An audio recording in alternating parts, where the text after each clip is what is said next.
Morning from Saudi to Philippines. Hello mga ka-Saudi Pinay. And yes, nasa 11 days na lang po yung counting days natin at matatapos na yung notice period natin.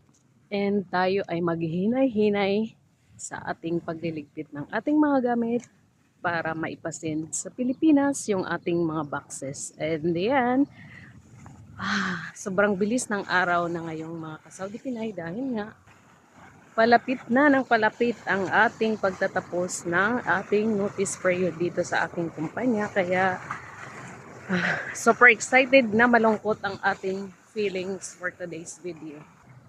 Anyways, wala na talagang atrasan to kaya gogora na tayo. At gogora na tayo doon sa kung saan tayo dadalhin ang ating kapalaran. And yes, hanggang dito na lang po. Tayo pang mag-ingat lahat.